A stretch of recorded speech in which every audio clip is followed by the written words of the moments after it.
Hello, Hawker here, and welcome back to another analysis video. And as promised, this time we're not looking at Astralis. In fact, we're going to the complete opposite end of the spectrum and looking at some UK Counter-Strike.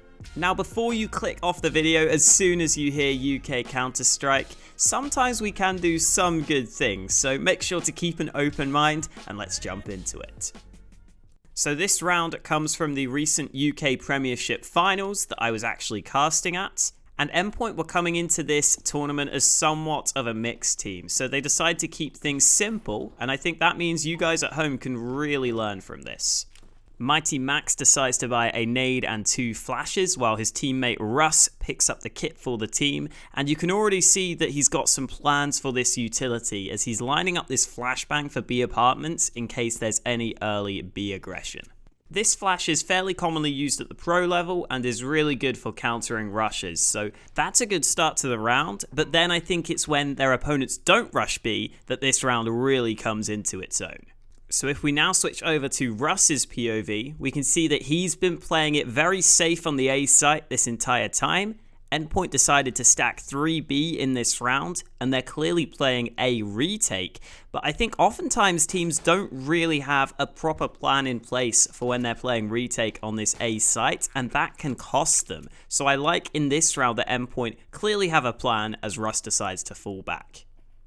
Fierce have made it very obvious they want to fight for CT spawn in this round to give themselves more positions to watch the bomb, so Endpoint use this information and line up some counter nades of their own as we see these beautiful flashbangs thrown by MightyMax.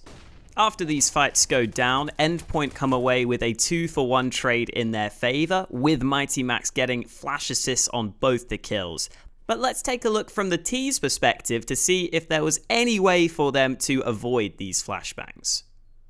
Okay, well that's a definite note from Ardis, who gets lucky to even find one frag just spamming while full blind. And same for Jenko, he is blind as a bat as both flashbangs nail him.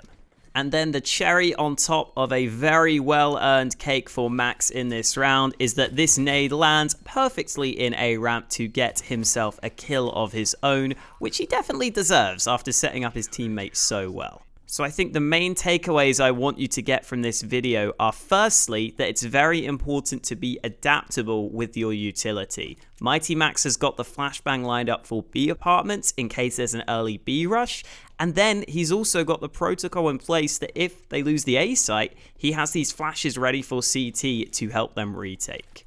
And then my second point is, as much as it's nice to watch the Astralises of the world completely outclass their opponents, you can only work with the tools you have given to you, and sometimes you're better off keeping it simple.